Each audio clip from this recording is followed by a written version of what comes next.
So you just bought your first gun, and I'm glad you were able to exercise your Second Amendment rights. But owning a gun, like the great Spider-Man quote, with great power comes great responsibility, there are some things that you should know being a first-time gun owner.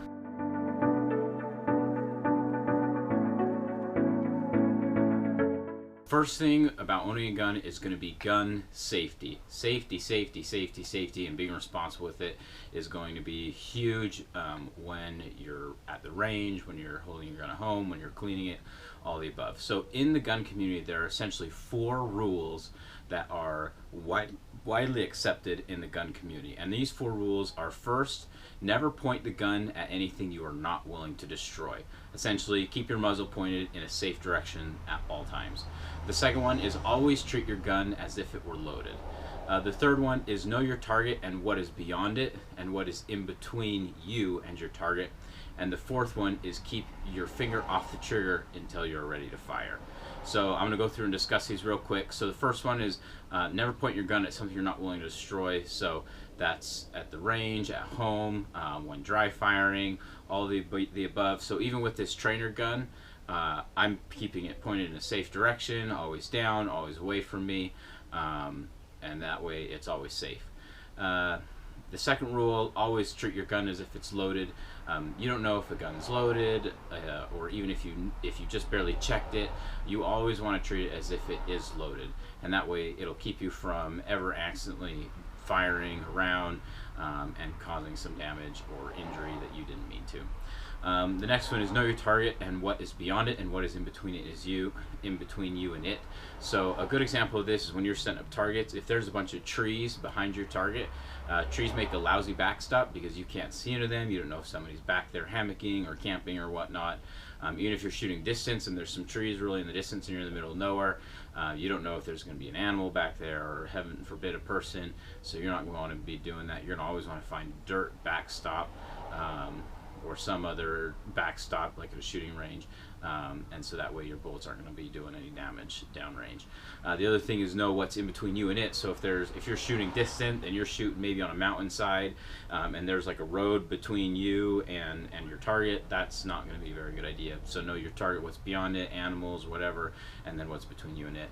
And then the fourth rule is always keep your finger off the trigger until you are ready to fire, or out of the trigger guard in general.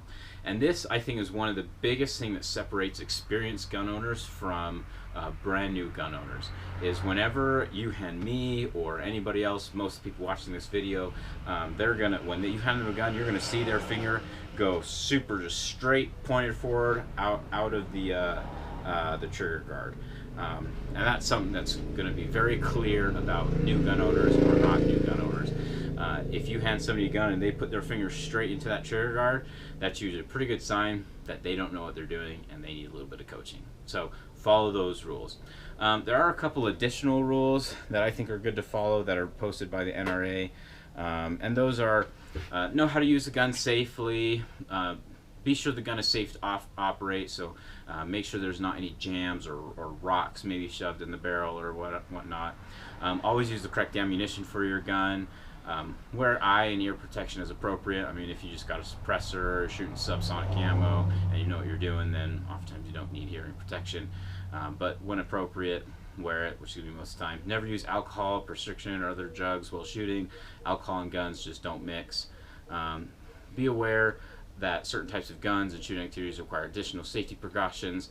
So for example, if you're going to a range, oftentimes they have their own rules, like no rapid fire, you just can't mag dump a 30 round magazine, and then obviously frequently service, maintain, clean your firearms, take care of them, and treat them right. So those are the gun safety things that you need to know.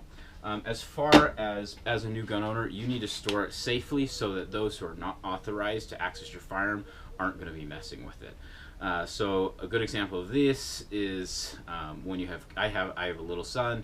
Sometimes friends come over with their kids. Some are older. So since I have kids and friends are starting to come over, I've gotten either safe for all my guns, or in some of my YouTube videos, I'm sure you've seen trigger locks.